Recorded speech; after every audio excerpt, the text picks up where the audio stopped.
Good evening, everyone. Good evening. Very exciting way to start our meeting tonight. Rather than calling the meeting to order right now, I'd like to introduce, to sing a few songs, the J.P. Stevens Chamber Ensemble.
He's a good guy.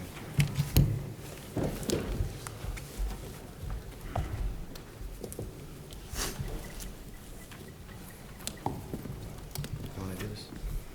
You can do it now? Yeah. Okay. Mr. Board President, if I could just make a statement? Yes, please. Just congratulations to the JPS member, Chamber and Samo. That was a phenomenal performance. And they have been invited to perform at the American Choral Directors Association National Conference, where over 10,000 choir directors from around the nation will be in attendance. The conference is being held in Cincinnati, Ohio in February, and John P. Stevens High School is one of only 11 schools invited, and the only school from New Jersey. The John P. Stevens choral director, Matthew Lee, and his assistant choral director, Regina McElroy, should be commended for this great achievement. We're so proud of them, as well as what you saw today was exceptional. So we wish them the best, and hopefully they have a great performance there at the ACDA. Thank you. Thank you, Dr. Bragan. Okay. I'm going to call the meeting to order now. It is November 22nd. It's 7:10 p.m. Thank you, everybody, for coming. Please rise for the Pledge of Allegiance. I pledge allegiance to the flag of the United States of America and to the republic for which it stands, one nation, under God, indivisible, with liberty and justice for all. Thank you. Mr. Toth, roll call, please. Yes. President Schneider. Here. Ms. Madiger. Here. Mr. Shi. Ms. Peng. Here. Ms. White. Here. Mr. Mohin Patel. Present. Mr. Baral Patel. Mr. Rivera. Here. Dr. Haydock. Here. You have a quorum. Thank you, Mr. Toth. Opening statement. The New Jersey Open Public Meetings Act was enacted to ensure the right of the public to have advance notice of and to attend the meetings of public bodies at which any business affecting their interests is discussed or acted upon. In accordance with the provisions of this act, the Edison Township Board of Education has caused notice of this meeting to be published by having the date, time, and place thereof posted in the Board of Education administrative offices. Copies of these notices were sent to the Home News Tribune and the Star Ledger on January 4th, 2022. The public may participate at regular meetings in accordance with the bylaws and the applicable state regulations. Okay, good evening, everyone. Thank you for coming. Before we get going on our normal agenda, tonight we do have a presentation by our Chief Academic Officers, Ms. Gail Polakowski and Ms. Beninder Mahabir.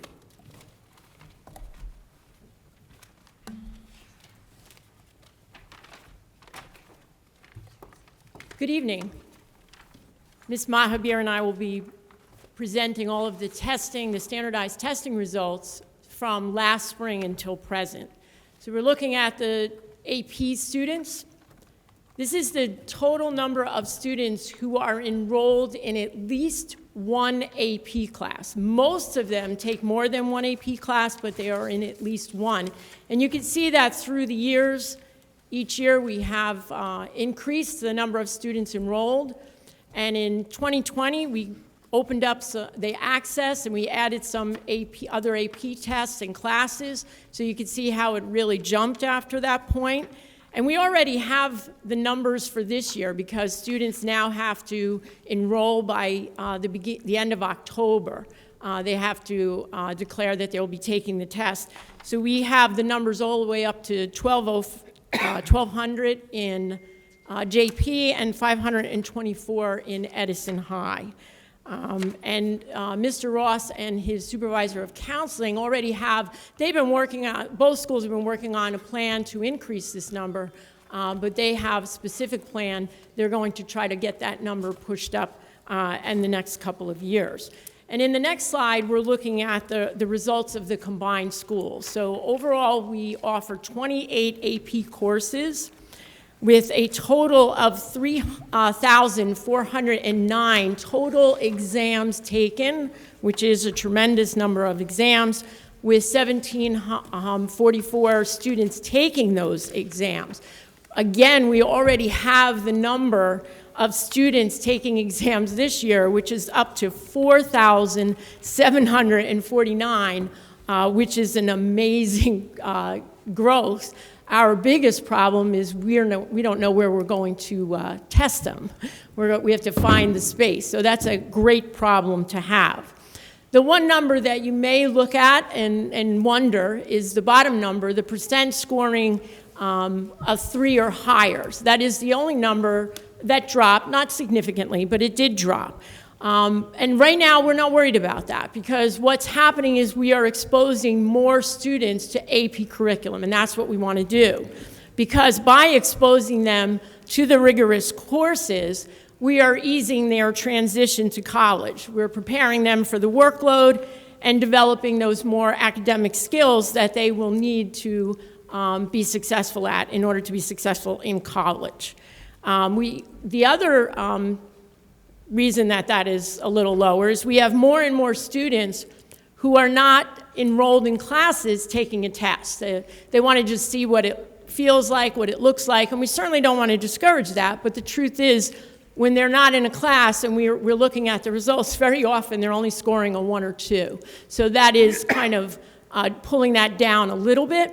Again, at this point, we're not that concerned, but we're going to clearly watch that because that is a number that greatly affects our ranking, and we certainly don't want our ranking to be affected, so we'll be monitoring that. The next test is the SAT participation.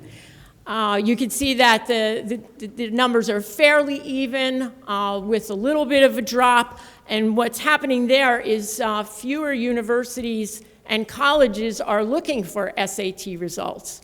They're starting to pull away from that, and particularly during COVID, all of the Ivy League and the majority of the liberal arts colleges, there were over 900 of the top universities and colleges stopped looking at SAT scores. And the students they're always up on this. They're paying attention, and why would you take the test if you didn't think it was going to matter? So we did have a drop in the number of students taking the SAT. That will probably level off now. And then once the colleges decide whether they're going to remain test optional or just choose not to accept the SAT, we will probably see an increase. Most of the students who take the SAT are looking for national merit scholarships, so they want to make sure they're in the running. But you can look and see that the scores were maintained, okay? In fact, a little bit of an increase. So we are always above the state, and in many cases, very much above the state. The next is the ACT participation. Not many students take this in our district. We only have a total of 151 last year. Very few colleges look at this as an alternative test. But even then, the students who do choose to take it do extremely well. It is a college and career readiness test, and 26 to 29 out of a 36 is like the highest score. That's what they consider a high score. An average score, any college looking at a score would want at least a 24. You can see that the national average is actually below that, and that the Edison students are way above that at 27.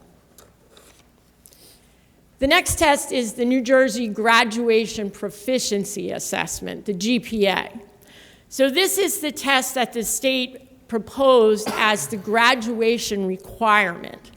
Last year was the very first year of the test. Now, normally the state, when they have a new test, they practice it for at least a year or two, work through the kinks. It doesn't count for anything, and they kind of look to see what they need to change. But they decided to push it out and have all the students take it, not so much as a field test, but the actual test. But it was the first time they were taking it, so there are no comparisons. In addition, they told the students that it didn't count for anything. So these results are the seniors, today's seniors, the 2023 graduates.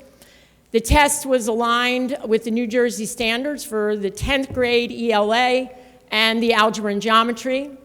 The original passing score was lower. It was only around 720, and then there was a push in the state, and the governor pushed it up. The Department of Education said, you know what, we want a higher standard. We're going to push it to 750. None of the other graduating tests have ever had that high of a passing score. So it's 750 out of 850. And again, this assessment did not count in order for these students to graduate, okay? But any data is good data, right? You just have to filter it, look at it for what it is, and then decide what you need to do with it. So we did obviously look at the data, and you can see here it is broken into two categories: not yet graduation ready, and then graduation ready. So it doesn't tell us a whole lot of what that means, but these students did not meet that 750 score. So when we look and we see that it's basically half of the students at Edison High for ELA, 25% ELA at J.P. Stevens, and then in math, again, 45, and then at J.P. Stevens, 14. So we say, okay, what does this data mean to us? So right now, we're ending the first marking period, and we have our counselors and administrators looking at every student under the not yet graduation ready, because obviously what we want is for all of our students to be graduation ready, right? To go out and be successful wherever they are. So first we're taking a look at their grades, because that is a good indicator of where they are. And if they're doing well in their grades, then we're most likely going to say they either didn't take the test seriously, or there were some other issues, maybe they're not good test takers. We're looking at their attendance, and then for any of the students where they are identified as struggling, we're making sure that we are getting them the supports they need so that by the time they leave in June, they will be at the graduation ready and fall into that category. And again, we have very detailed academic instructional plans at all of the secondary schools, but particularly the high schools. We met with the principals and the administrative team to detail what we're going to be doing within the classrooms. We're doing learning walks. Ms. Mahabir will explain that better later. We are identifying these students and making sure that they get the support that they need.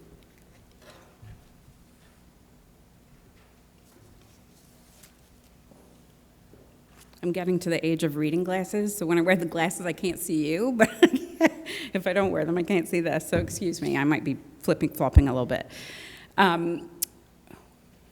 Like now. Okay, so we're back to NJSLA. The first time we took it in 3 years was last spring. The last time it had been administered was in 2019. Because it was the first time that it was given in 3 years, this essentially ended up being a benchmark this year to which future tests will probably be compared, but this was not compared to previous years.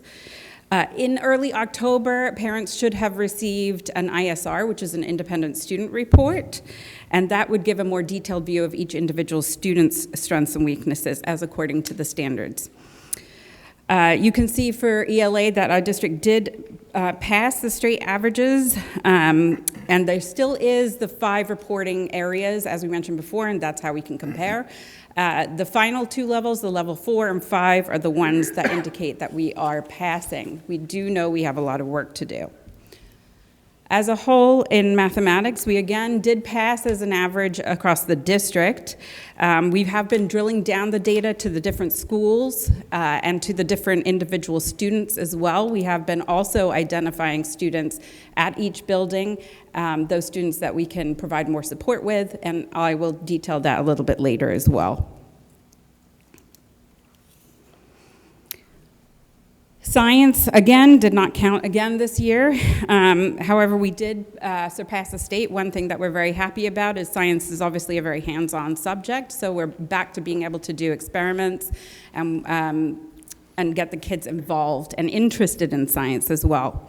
One thing we did notice across the board at the elementary level, which was not surprising, is that the 3rd grade students did have a little more difficulty than the other grade levels.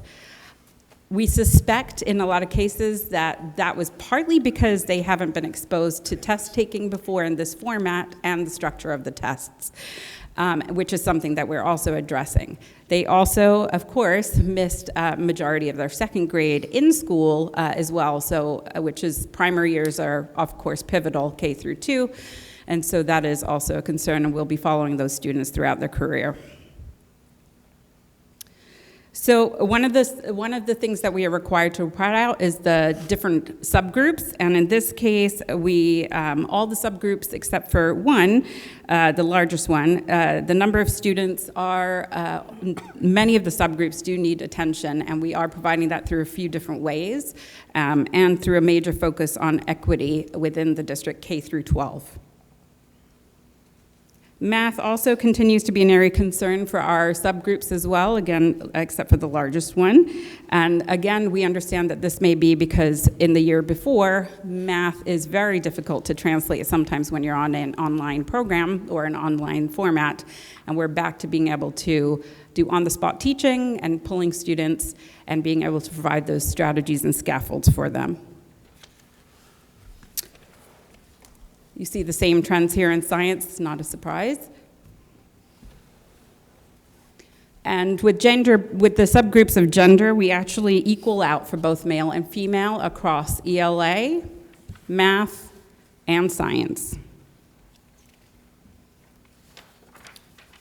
This subgroup, this group of subgroups pertains to students who may receive free and reduced lunch. It may be ELL students, special ed students, and again, this is an area that we need to focus on, and we'll talk a little bit more about that as we go on.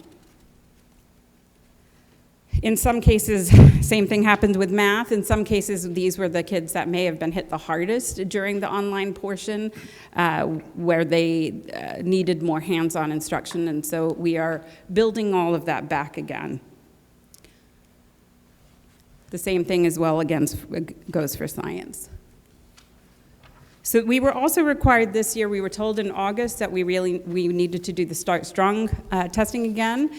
If you remember, we did it last year. It did not count. It is not a comparison to anything. This is just to be used for diagnostic purposes, as you see the note on the bottom, which means that the teachers can use this as another data point in order to group their students together or to investigate what each student might need in terms of additional help for particular standards in both language arts and in math. Same thing goes for science as well. So what are we doing about all of those things? So I mentioned that one of the subgroups were ELL students, which makes sense because unless they're in front of you and having conversations and being able to have things broken down for them, it can be very difficult for them to access the content. One of the things that we are continuing to do is provide sheltered instruction training for ELL teachers. What that means is that we end up focusing on language within the content area classes. It means that they're able to understand at their level the content that's happening, and it's not the language that then holds them up. So we essentially provide additional strategies and scaffolds for those students. Equitable instructional strategies, that has been a K through 12 initiative over the past couple of years and continues this year, making sure that we are providing instruction that is engaging, applies to real world, and includes all students. So that continues this year as well with our initiatives of engagement and curiosity. I had mentioned about the third grade students. So for elementary school, third grade, fourth grade, and fifth grade, we did end up adding NJSLA questions to each unit so that it's embedded within the curriculum. That way the students get practice as they relate to the standards, and not that we're cramming with the kids afterwards. And that is primarily just to provide them with the access to the structure of the questions. Sometimes some students get hung up on not the answer, but how to utilize multiple choice, drag and drop, and also to what the question is really asking, because in some cases they ask the NJSLA question slightly differently than we would do in school. At the secondary level, Ms. Palikowski has been doing intense learning walks, and so this is in order to find the strengths and weaknesses of instructional practices of each classroom in a building. So that means that she has been taking teams of supervisors and principals, and they have been visiting classrooms to observe what's sort of kind of going on and to make a determination on the goals for the year and what improvements can be made. It also helps with the calibration for observers so that everybody's kind of looking for the same thing and we're consistent with each other, not giving several different messages. We both, at the kindergarten through fifth grade and 6th through 12 level, have also adjusted our pacing for this year, knowing that students need to focus on some things more than others. We also have continued with restorative practices to try to make sure that our students feel a relationship to the school and the relationship of the role of school in their lives and vice versa. And that is really trying to keep kids in the classroom, in the instructional space. Additionally, been working on social emotional learning, which is a huge thing in elementary right now, and I would say across the board. Unfortunately, as we expected during COVID, many of our students essentially had a lack of, we'll say, ability to socialize with others, and so we are spending more time than we ever have before on making sure that the students are able to collaborate and how to mitigate a conflict between each other. And those are all very important skills as we move forward through the grade levels. We're continuing to focus on asset-based learning. So for example, at the secondary level, there is an summer acceleration program. So instead of focusing on students' deficits, we try to harness what they enjoy and what is interesting and what they're good at to expose them to the following year's curriculum rather than trying to get them to catch up. This way, it kind of helps them when they get to the next school year. And finally, we are continuing our ELA and math support using ESSER funds in the form of academies both before and after school. And at secondary, they have started or are starting a Saturday program to continue with all of these programs. And that concludes our testing presentation for this year. Thank you very much. Board members, open it for comment or questions. Board President? Yes, Mr. Patel. Thank you. Ms. Mahavir, do we have a breakdown from the different grade levels of the test scores for each school, for example? We do. We can get you that. Thank you. Okay, Ms. Madiger. So I just had a comment to make about the NJ GPA, and I saw that for both Edison High as well as JP Stevens, for English, 100% of English language learners were not yet graduation ready, which is very concerning. And for mathematics, 100% of students at the ELL students at JP and upwards of 92% at Edison High were not graduation ready. How many students is this, this 100%? What's the N here? Do we know? We'll have to get back to you with that amount. Okay, thank you. Any other questions, board members? Ms. Mahabir, Ms. Polakowski, thank you very much. Thank you.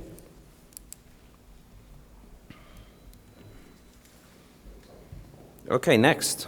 I'll open it up to public comments on resolutions only. Does anyone have any public comment? Resolutions only.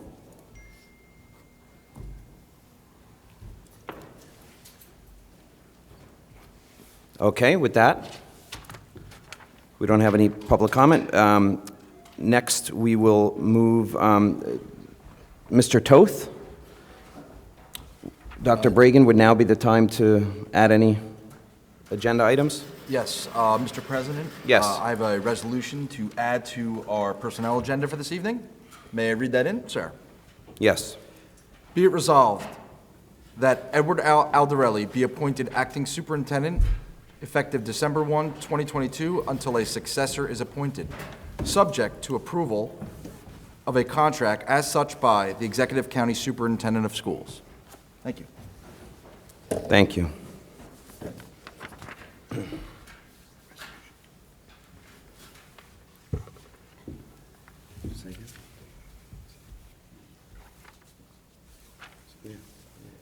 I got you. Okay, next we have the motion. I need a motion to approve the personnel report with that addition. Motion. Motion. We have Ms. Madiger, motion. Motion. We have Mr. Mohan Patel as a second. Roll call, please. Yes. Dr. Hayda. Yes. Mr. Rivera. Yes. Mr. Baral Patel. Yes. Yes. Mr. Mohan Patel. Yes. Ms. White. Yes. Ms. Peng. Yes.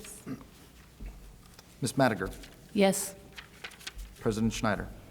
Yes, abstain on the latest addition. Was that a resolution that belongs in that personnel report? Is that correct? Correct. I believe Ms. White will be abstaining as well. I will. I'm sorry. Yeah, that's okay.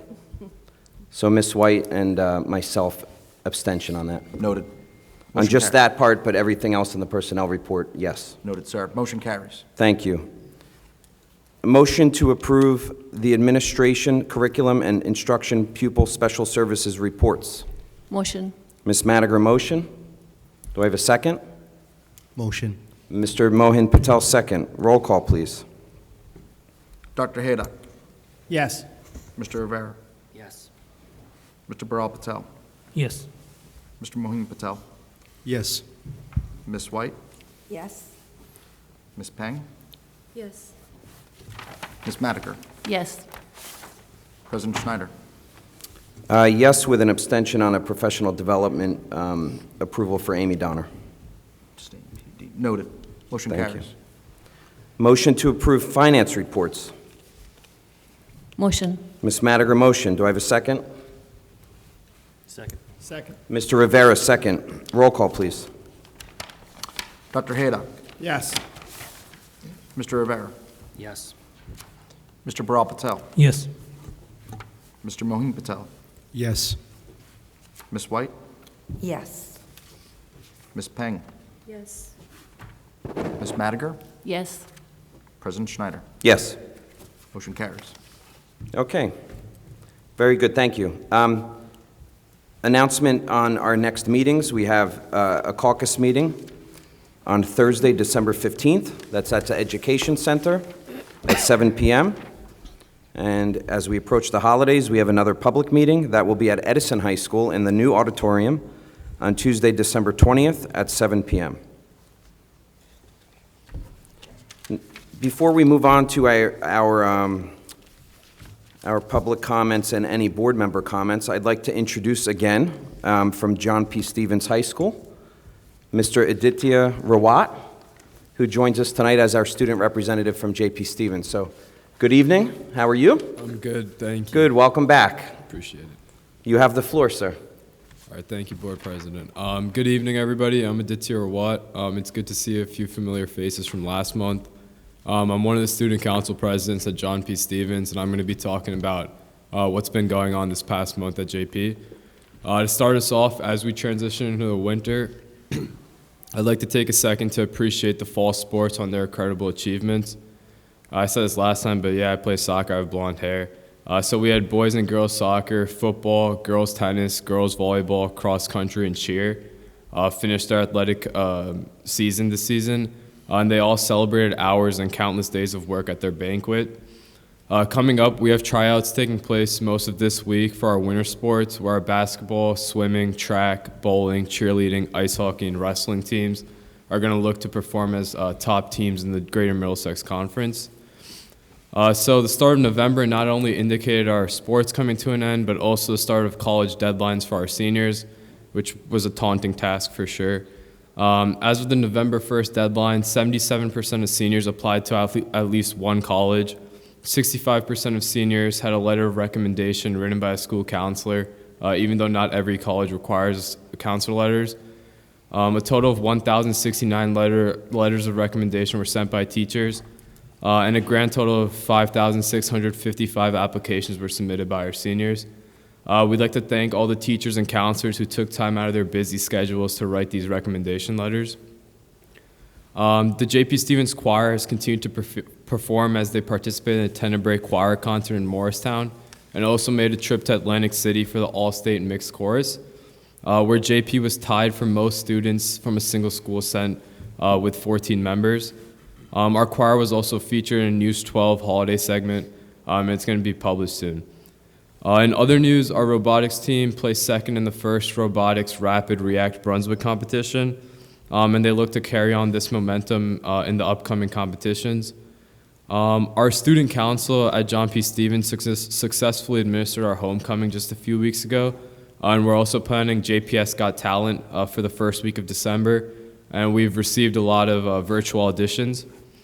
The Student Council is also working on community service, as is the National Honor Society, by creating boxes of donations for Thanksgiving and Hands of Hope. We'll continue these donations throughout the holiday season. Upcoming, JP has a jolly sports season along with several different winter concerts.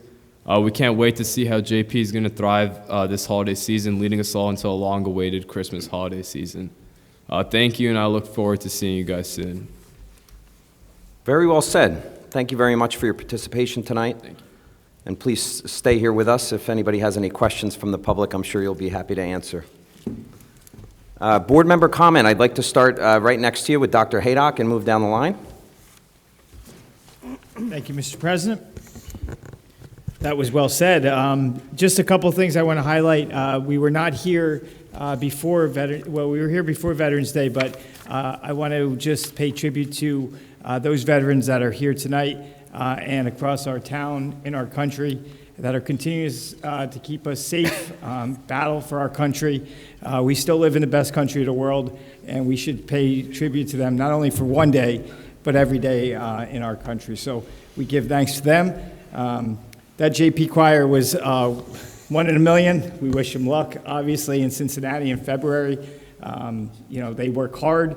Students that are in the music program work twice as hard because they keep their academics up, and then you see how they compete on the football field in the band, and in the orchestra and chorus is no different. So congratulations to those young men and women for a job well done.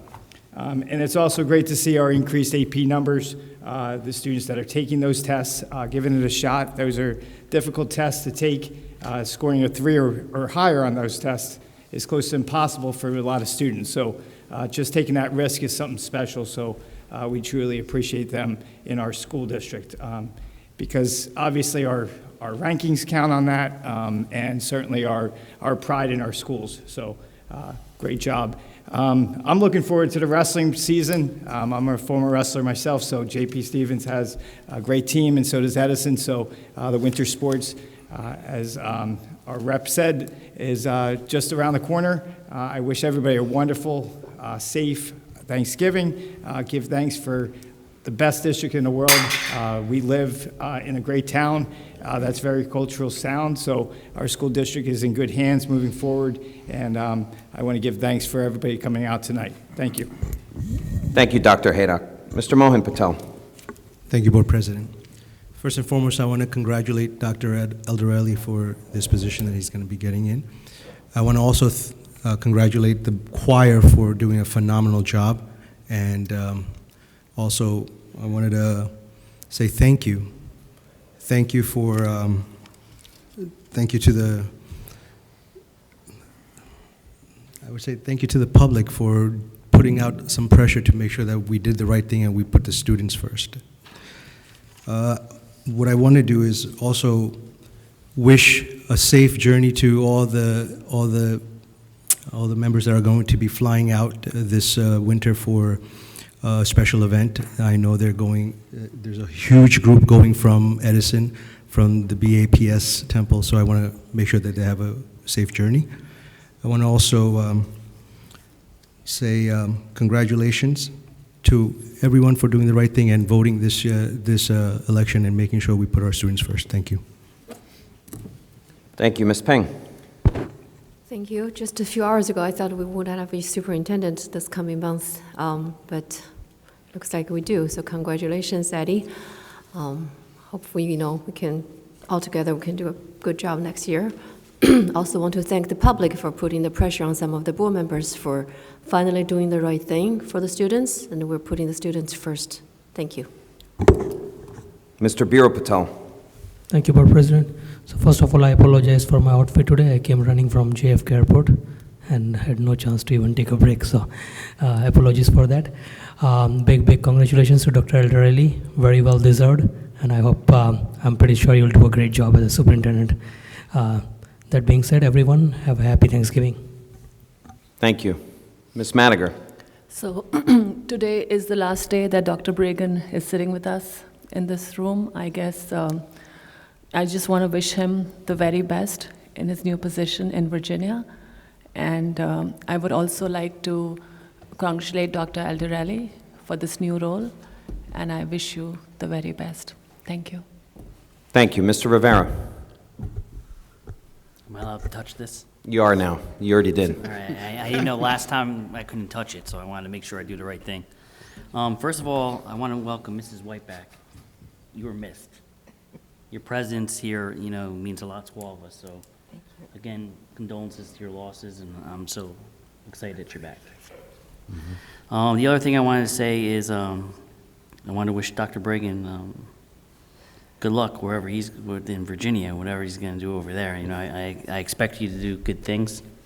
You were a great superintendent, a great leader, and a great mentor to many. So, best of luck with that.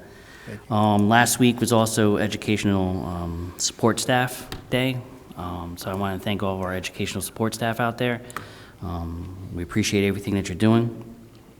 And also, Edison High School football played their hearts out last Saturday in freezing weather.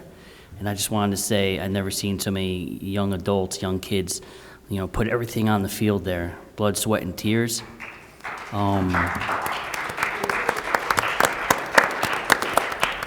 I couldn't feel my feet for about 3 hours, but it was completely worth it. Congratulations to those players.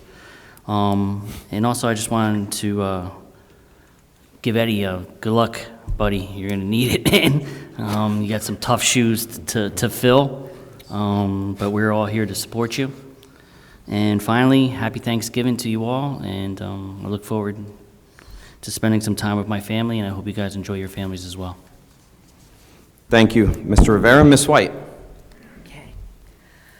I would like to just take a moment to thank the entire community, the school district, township and central office administration, students both past and present, and my fellow board members for the overwhelming showing of kindness and support for myself and my family during this very difficult time. We will be forever grateful. Edison is an amazing community, and I am humbled and touched after experiencing how such a large town can come together to support each other during the toughest of times. I'm happy to be back today, and I'm looking forward to resuming working with my fellow board members on so many projects that were delayed a bit. It's time to move forward and get back to business. I also would like to take a moment to congratulate all of our newly elected board members, and I look forward to working with all of them in January. And thank you so much for that. And I just want to add this for Dr. Bragan. I've worked with at least 9+ superintendents. I told him this too. Some of them were outstanding. You know, some of them not so much. They were nice, but some of them were outstanding. And I would have to say that Dr. Bragan was in the outstanding bunch. You know, I know him when he was just, he was just like a supervisor and one of the office people. And he was incredible then, and he's incredible now. I, for one, am so sorry that we're losing him. Virginia is lucky, it's our loss. I would really love to keep him, but, I know he's doing what's best for himself and his family. And Eddie, I appreciate you, and I think you're going to do well, thank you for doing this. But I did need to say that, Bernie, because I was very sorry that he was leaving. So, thank you all. Thank you. Thank you, Ms. White. I typically like to talk, but I think it's appropriate I leave it with those last words of yours. So, well said. Thank you. And obviously, congratulations to everyone in the room that deserves it, well deserves it. Thank you. With that, I'll turn it over to public comment. Any other board member comment right now? Just real quick.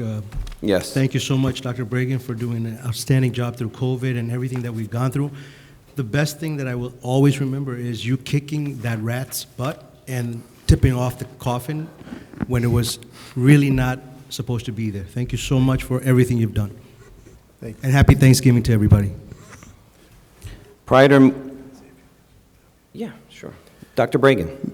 Thank you, Mr. Board President. Just want to say a few words and just how grateful I am for having had the experience to sit at this table and to be a part of this school district and to work in the capacity as superintendent. A small child that went to school here, and I remember as a kid looking up to the Edison High School football players in the late 70s and saying, hey, maybe one day I could be one of them. And I was fortunate that I was, and we met with some success when I was there. And then I was like, hey, maybe one day I could coach here, and I was fortunate enough to be able to do that as well. And then maybe be a teacher in this district. And after a couple tries, I got hired as a teacher, and and so on down the road. That at one point I was appointed superintendent, and for me to even be considered in the same position as the people that I looked up to, like Charlie Boyle and Dr. Capraro, and I'm sure there's a dozen other people I'm forgetting. But I've been very fortunate, and I'm grateful for the experience. It's a great school district, great people, and a great community, as Mrs. White said, especially when we're in a crisis. Everybody tends to come together and we forget our differences. So I just want to thank everybody, and as we said, this is a time of thanks and Thanksgiving, and I'm really grateful for having been a part of this and being given that opportunity. So thank you very much, everybody. It was my pleasure to serve in that capacity. Thank you. Thank you very much, Dr. Mr. Board Bragan. President, Yes. I forgot. Can I say one other thing? Yes. As everyone knows, the Edison High School football team is now one of the two other teams, the 1976 team and the 1991 team, now the 2022 team, to be a sectional Group 5. We were only Group 4 back then, Group 5 state championship, and kudos to them. It was a great season and a great run to the coaches, assistant coaches, players, and their parents. It's a team effort that started way back in June. I would imagine everybody knows how hard they worked. one of the endeavors of the parent group now is to try to get championship rings for all the players and try to get support so that the students wouldn't have to pay for them for themselves. And, I just wanted to say publicly that Mascios, our food service provider, stepped up and wrote a check today for $2,500 to the Edison High School Football Parents Association to help defray that cost. And kudos to them, and I hope it goes a long way in helping get the rings for the kids. Thank you very much, Machios. That's wonderful. Any other comments? Okay. Prior to public comment, all speakers are requested to express themselves in a civil manner with due respect for the dignity and privacy of others whose legal rights may be affected. Please note, while it is not the board's intention to stifle comment on matters of legitimate concern to the school community, the public should be aware that if their statements violate the rights of others under the law governing defamation or invasion of privacy, they may face personal liability to the injured party. If speakers are uncertain of their legal ramifications of their comments, the board urges them to seek guidance beforehand from their own legal advisor. Excellent. We don't have a time clock right now? Okay, so we'll rely on you, no worries. So reminder, it's 6 total minutes, and I'll open it to public comment. Mr. Christo, I see you back there. Come on up. Ms. Orchid, you're next. I see you behind the podium.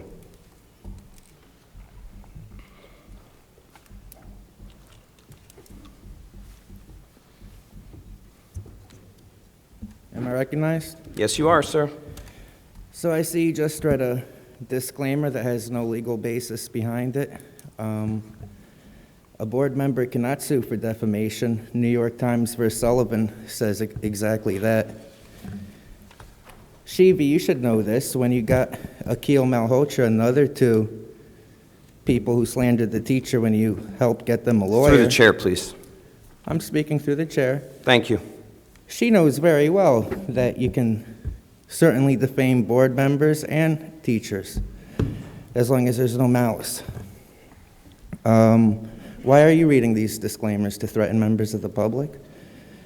I believe we need to fire the Bush law firm. When we get the new members here on the board, first thing we should do is fire the Bush law firm for a conflict of interest. I want to know why Mayor Bush, who runs this law firm, is texting individuals out in the public, such as Tony DePascal, who normally comes and attacks other board members that his law firm is paid to represent. I believe that's a conflict of interest.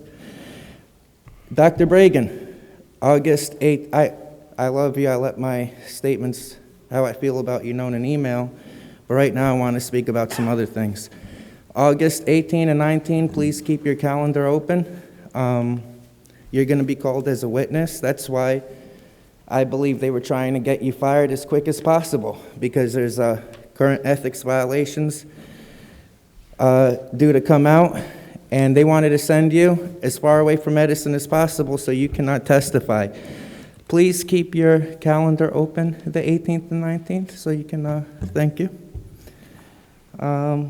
So yeah, we need to fire the Bush law firm.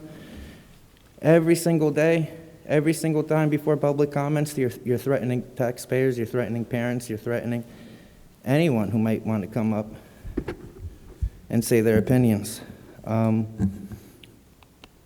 In January and February, did you guys bill Mayor Bush's law firm around over 30 hours, how to best keep members of the public away from council meetings? Doug Schneider, I know you don't want to hear this, but are you related to Ari Schneider from the Bush law firm? That's a question that keeps getting asked, and you're always quick to deny every other relations, but you never have an answer for these relations. Shivi, I'm happy you got voted out. There's a reason why Shannon Peng's ticket won. Good job, Shannon. Every year, your dedication to the students, it shows. You know, when you're going out accepting bribes from shady developers who at the same time are being sued at that moment in time by the Board of Education, it just goes to show people's true character and integrity and motives.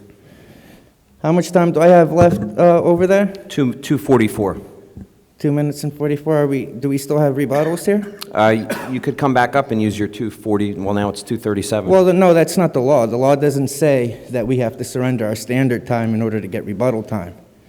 You were advised of this many times. You were even served a cease and desist letter. Do you remember when I served you the cease and desist letter? 2:22. 222? Okay. The ordinance states here, the bylaw states, after everyone speaks the first time, you can come back up a second time and speak again. It doesn't say to surrender your first time. It's never been that way, and just because you want it to be that way, you can't just dream it up and make it into reality. Did you pass a resolution? Did you pass a motion to change the law? Because if you didn't, I'm going to come back. I'd like to come back up for my rebuttal. If not, it's up to you whether you not want to face a lawsuit or not. Board Attorney, did you change in a resolution to change the rebuttal? Does it say in rebuttal that you have to give up your standard time in order to get rebuttal time? Shivi, aren't you aware that, through the chair to Shivi, aren't you aware that board members cannot sue members of the public for defamation? New York Times versus Sullivan. And even without New York Times versus Sullivan, you helped Akil Malhotra, an illegal alien, get legal representation who slandered a teacher. I think that deserves an ethics complaint right there. And if an ethics complaint isn't filed for that alone, it should be, rather than the frivolous complaints that Doug writes. How much time do I have left? 50 brother? seconds. 50 seconds? Okay. Well, the fact that we're wasting over 30 hours tax dollars to this law firm, who already knows the answer to the question that they've imposed, I think is proof that they're milking the taxpayers. I think, Doug, Shivi, Burrell, would the three of you like to reimburse the Edison taxpayers and pay for that out of your own pocket? Maybe we can put that money towards some sports program. I find it, highly irresponsible of this board, but what's been transpiring ever since Doug took over. 5 seconds. Yeah, I'm sure you can't wait for my time to be over, Doug. Are you related to Ari Schneider from the Bush Law Firm? Time's up. Thank you very much. Miss Orchid.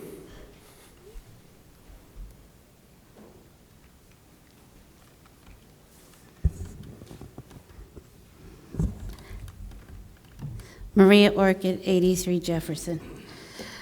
First, we'd like to thank all the students that came and volunteered for their cleanups with Beautiful Edison and the Edison Environmental Commission. Without their support, we would not be able to clean up Silver Lake, which is beautiful, and when the weather gets warmer, if everybody can come and take a look at it. I would also like to thank the volunteers from J.P. Stevens that attended the Edison Environmental Commission meeting, which is the third Thursday of every month. We would like to see more participation with all the area high schools. If you could send some more representatives, that would help us clean up the area. Checking to see how's that traffic study for the Boulevard of Eagles and Old Post Road. As you know, there's going to be more construction in that area, and I feel my heart goes out to the crossing guard that has to make the traffic stop in that busy intersection. Do we have an update on before and after care? Hopefully there's no waiting for the elementary schools. It's very hard for parents to be able to work and have their kids after school. On December 3rd in Edison High School is the Holiday Bazaar. I look forward to seeing everyone there from 9 a.m. to 3 p.m. It's a wonderful event. The vendors are excellent, and you can do your holiday shopping there. Any update on the JROTC? Still waiting. It's a shame that our high schools are missing out on the grants. On December 17th, I'm hosting through the Edison Human Relations Commission a taste of the holidays at Clara Barton First Aid Squad. We'd love for you to bring a dish that means something to you to share. Any updates with the committee looking into the sexual harassment of those high school girls? It broke our hearts to hear them testimony, as well as for those who don't speak up about this atrocious crime. And last, please, happy Thanksgiving to everyone. And Dr. Bragan, you will be missed. Thank you, Ms. Orkin. Dr. Bragan, I think we have a handful of questions there if you want to address any of them. Yes, thank you, Maria. And I think a birthday wishes were in order, too, for you recently. So happy birthday. The update on the ABC program, as far as I know, there are no waiting lists right now. And if there are, please let us know.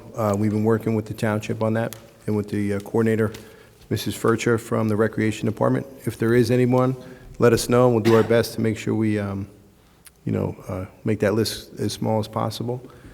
I did think we were making progress with the junior ROTC, but I will follow up on that definitively moving forward. And an update on the students who presented at the last meeting. I think it's safe to say that everyone on the board, as well as people that were present at the meeting, felt the same that you did, that we had some children that expressed that they were in some pain, and there were some things that they had expressed that in their perception wasn't dealt with 100%. We did a significant investigation after that, and the first thing we did was we met with all the children, and we met with them with our clinical counselors from our PATH program for 3 reasons, basically. 1, to make sure if there was any supports or needs that they weren't being met at the time. 2, to find out if they knew of any other children that may be feeling the same way that did not come forward. And 3, to solicit from them, what can we do to make it easier to report things, to make it easier for you to be here, for to support children that may be in a similar situation and not sure what to do. So in addition to that, we asked our law firm to investigate all the paperwork we had for those investigations that took place. And I'm happy to report that no one expressed a concern that wasn't addressed. Now, some of the children presented some issues that the outcome wasn't exactly what they had wanted. Some of those were legal outcomes. Some of those events took place outside of school. I don't want to say that their concerns weren't as serious as they expressed, but some of those things were beyond our control. But everyone that expressed an issue was met with a compassionate educator that tried their best to mitigate the situation. We also met with Judge Bass, who's an expert in Title IX, and she provided a training for us just 2 days ago, I believe it was, and for our central office administrators on how best we can make sure all our practices are in line with the new legislation that came out in 2020. And we're going to be continuing that process, as well as providing that training for our principals and administrators first, and then going all the way down to everyone that works with children in schools. We also had a meeting of administrators, parents, and students, and basically just to ascertain what can we do better? What can we do to make children more comfortable in school, feel safer in school? And if they have issues like this, how can we facilitate a way for them to report it more easily? Perhaps maybe when they're resistant in reporting it, to make it more effective for them. So we've done a lot, and I would like to believe that through difficulty lies opportunity, right? We had some people express some significant concerns. It gives us an opportunity to be even better and improve what we do and to help better meet all the needs of our students. The process is going to be continuing. It's going to be ongoing. And I must say I'm happy with what we've done so far, and we still have a ways to go, and we'll continue to do that. Thank you. Thank you, Dr. Bragan. Sir.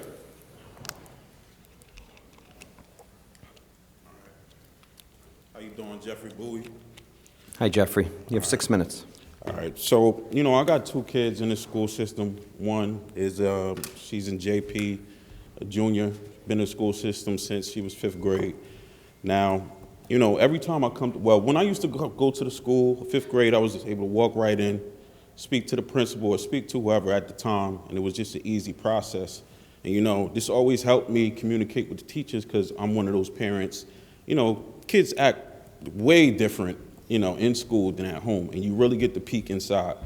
But now what I noticed, since COVID and a little bit pre-COVID, you're always met by some cop at the door, and it's extremely uncomfortable. Not because, you know, it's a cop, it's whatever, security, but that's not the presence that you expect when you go to a school.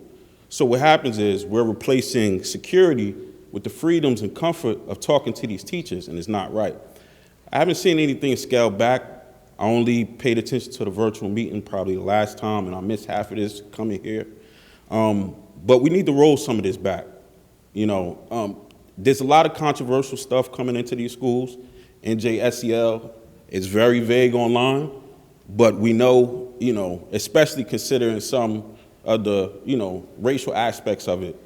I mean, parents are going to want to talk to these teachers, are going to want to talk to these principals, these administrators, these counselors, and they should be able to walk right in. At least, you know, the guard can sit there, but I haven't been in this school once, you know, and I do visit, but the guards do keep me from going inside the school, and it's a very uncomfortable thing. And, you know, regardless if parents know it or not, like, it's not cool. You know, some of them may feel like, hey, school shooting is going, listen, that's a one out of a billion event. You know, what's the next escalation? We're going to put snipers on the roof just because of one thing happened randomly? You know, where are we going with this? So we got to start pulling this back, because nowadays, you know, it's not just the security concern. The parent-teacher relationship is very important. You know, when I came up, you know, teachers used to actually walk home, walk by my house, and sometimes would visit my teacher and my classmates across the street, just on a friendly level. So we got to get back there. And that's all I wanted to say. And like I said, it's more controversial stuff, and I'm pretty sure you all know it and don't agree with a lot of it. You're going to need parents to fight back against it. So I don't think they should be your enemies, and nor should the police get between what we're trying to do as a team. So that's it. Thank you. Thank you very much, Jeffrey. Dr. Bragan? If you don't mind, Jeffrey, before you leave, Dr. Aldarelli could get your contact information. I'd love to sit down and talk to you. And I want to hear what you have to say, and maybe some things we could do better moving forward. You know, there's always that fine line between security and an openness. You know, we remind people that schools are not banks, right? We can't lock it up like a vault and make it safe. And yet we want to provide a modicum of success, so if somebody's looking to harm somebody, they say, hey, not there, that's not a soft target. But in between, there's the sweet spot, and we want to make sure our parents feel comfortable, and our students feel safe, and our staff feels safe. So I'd love to talk to you, if you don't mind. If you could give Dr. Aldarelli, get your number on the way out, and I'll reach out to you. Okay? Thank you, sir. Thank you very much. Mr. Ross, then Mr. Tony, then Mr. Venkat.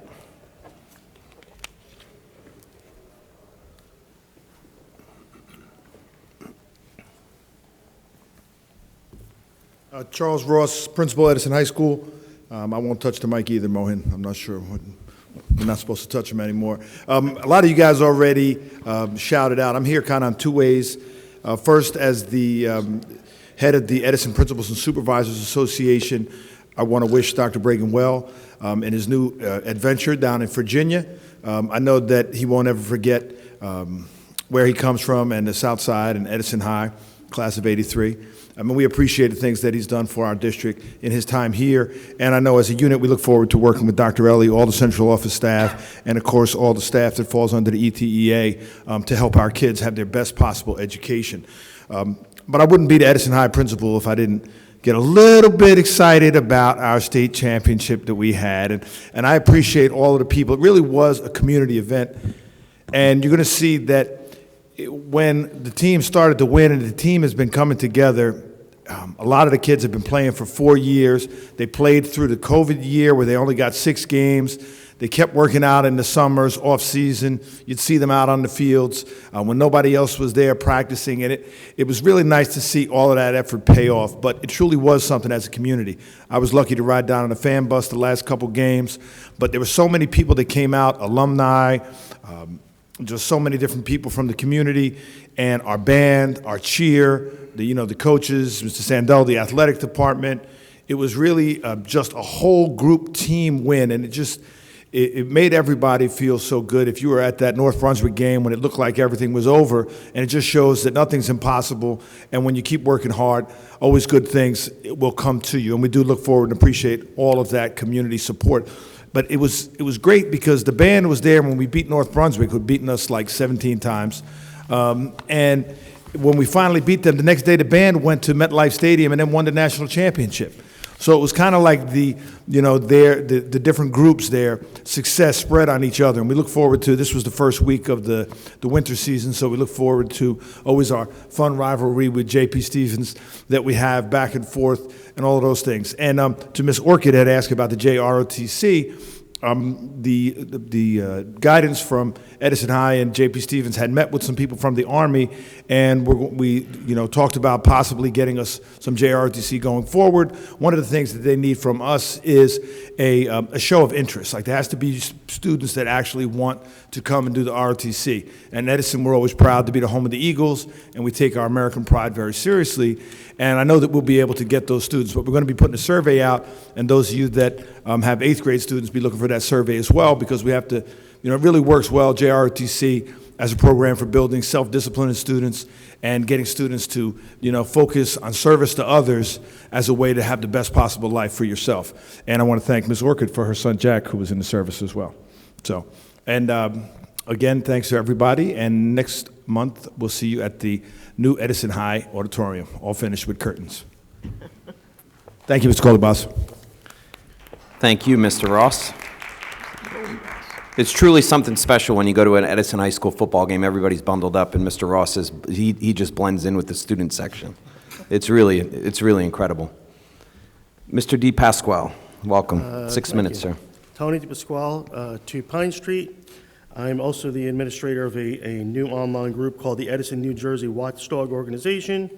And this group is a Facebook group and WhatsApp group. Basically is to be a place to discuss and share different topics that are being discussed in these different social media groups. Basically, Board of Education members, any township elected officials that are just making comments in these groups that the public should be aware of. Right now, it's in these little silos where only certain groups that, say, 250 people on WhatsApp, they're able to make comments, and it's something that should be shared to the public. So this is a place that anybody in the public can share screenshots, share comments that are being made by different elected officials. And one of the reasons that I did create this was because of the topic of the superintendent being appointed. Because a board member, I'm not going to name who, put out on WhatsApp that it seems like, I'll make it to summarize it, that there is an issue going on with deciding who's going to be appointed as the acting superintendent. And I thought that was a little odd first, because I do know from being on the library board that when you have closed sessions, like, discussions are supposed to be kept behind closed doors. And then when that was posted, a resident then asked that board member, "Can you explain what is happening now?" So then a resident responded with information that said, "Short story, BOE leadership is deadlocked again, like for the empty BOE seat. BOE leadership wants to hire someone in the interim, is preparing to retire. It makes no sense." So I'm just unsure how a resident has information that is supposed to be kept behind closed doors, which means that one of or a few of the board members have put out to residents information that should not be put out there. So that really, really bugged me. And I really feel that residents, and I've said this many, many times over the years, we need to keep our elected officials accountable to what they say, how they act, and what they do. So this is why I created this group, and it's not just Tony's group. It's for the residents. Anybody can join as much as you want. You can post what you want. There was posts about the township today in there. It won't be censored. But again, we need to keep our elected officials accountable. And I have to say that this is the first time I've heard at a board meeting 2 board members thanking the public for pressuring who and for what reason. I don't understand that. And also one of the board members thanking the public for making the right decision. So I guess the other people made the wrong decision. So again, as board members, you need to be accountable to the public. We need to have the security that when you're discussing things in closed session, that it's not being put out in public. But WhatsApp is being used for that all the time. And nothing is being done about it. That's a problem. And it continues to be a problem. And as usual, we have some board members who are totally being rude and not listening to what I'm saying. I still have time. I'm just going to wait until they stop talking. How much time do I have? I'll just wait. It's okay. I can wait. I'd appreciate if you don't wait in silence. Well, if I don't have board members that are going to just not listen and be rude, it's my right to just stand here. I understand, but it's your public comment time, and we're respecting your public comment. Right, and my public time can be quiet, too. So my public comment is, right now, I'm going to be quiet until they're paying attention. Out of respect for this meeting, I think it would be appropriate to have comment or not. Well, again, we can do whatever we want in our 6 minutes. So if they're going to be rude, I'll be rude and not say anything and stand here.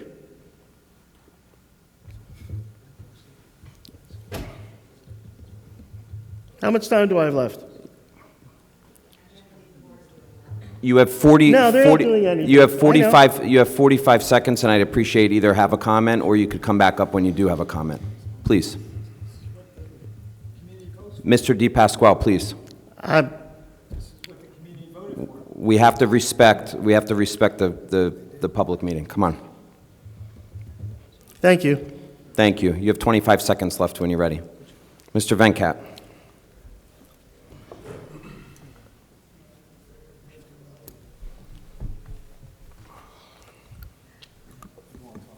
Venkata Bandi Edison.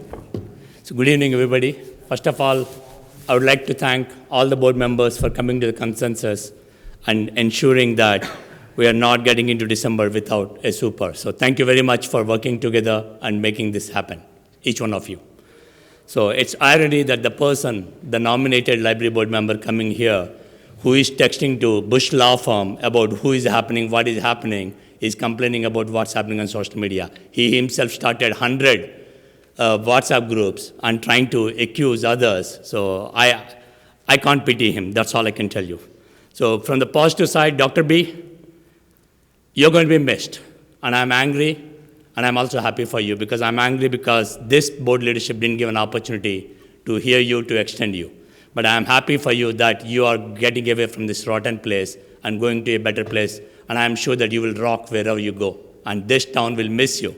But not to mention, I also would like to congratulate Dr. Aldrali, who is the next best person to take that role. And I also congratulate him and thank the board members for selecting him as well. So I think, Dr. B, before you leave, I just want to make one more note that about John Adams. So they have started esports club 2 weeks back on the middle school. And the kind of communication that John Adams, Nicole Davis, and Dr. Valentine does about the Middlesex magnet schools, CHS schools, putting automation and responding quickly, the recommendation letters, it's phenomenal. I didn't even have to wait for 48 hours to get all those responses and taken care. I think that kind of thing has to be done, because my friends at other schools I don't want to name, they don't have the process. They say that don't worry, those magnet schools, contact us. I think there is something that is working well in John Adams, can be taken as a role model. And also the recent parent-teachers conference, they were able to accommodate only 50-60% people. But the good thing is I waited till 8:30 and met the remaining 4 or 5 teachers, and everybody gladly accepted, stayed till 9. and they gave me 5 minutes time to talk about my kid. I think that goes that even the teachers are staying extra half an hour, 1 hour late and meeting all the parents that are waiting for them. So kudos to Dr. Valentin and her team. The next one, Dr. B, that I think I requested you, I think you have made Ms. Quick from the JP principal talk to the parents, but I still have one problem, and I also requested curriculum committee to look into it. That teacher is giving either 0 or 50 or 100. It cannot be that much binary. There are still 87s, 83s, 93s. So you cannot give 50s or 0s or 100s. So I appreciate when a kid is taking the APs, you guys are hurting the college chances, because if any kid get failed in an AP subject, so you are telling that this guy is eligible to take AP, and you are failing 10 kids in the same class. So I hope you guys will pay attention. Ms. Kikvi's new, you guys have to help that these APs, 0 scores and failed scores will hurt the students. And last but not least, Mr. Doug, do you explain why there are no committee of the whole meetings after June? I would save my time. I know how much time left for me. 2 minutes and 35 seconds. Is that 2:32, 2:35? All right. Okay, thank you. 2:35.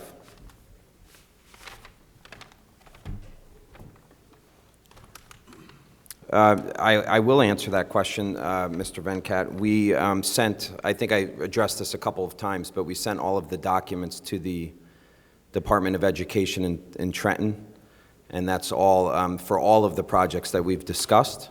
We also met with the financial people to talk about financing, and now I think, my opinion is we're at the point where I think our next board, because all those documents take time, okay? So, we're not delaying anything, and I hope that the next board that gets sworn in another month or 6 weeks or whatever it is, I hope that they continue the process that we've started. It was a unanimous decision to move forward with the projects, and we haven't gotten to the details part yet. That's something that we talked about last meeting. So hopefully, the next step in this process before going out to bid is that the board leadership, the new board leadership, whoever that may be, will obviously start that conversation again. I hope, I will request that that conversation is done in public, as I started last year with Committee of the Whole. I think traditionally it's been more behind the scenes, but I do believe that the process out in front was a positive thing. But that'll be up to whoever's the leadership. So we'll see what happens. Thank you. Any other public comment? Anyone? Am I missing anyone? Any other public comment? Okay. I will end public comment. And do I have a motion to adjourn the meeting? Motion. Mr. Patel, motion. Second. Ms. Madiger, second. All in favor? Aye. Thank you. Have a good night, everyone. Happy Thanksgiving. Happy Thanksgiving. everyone.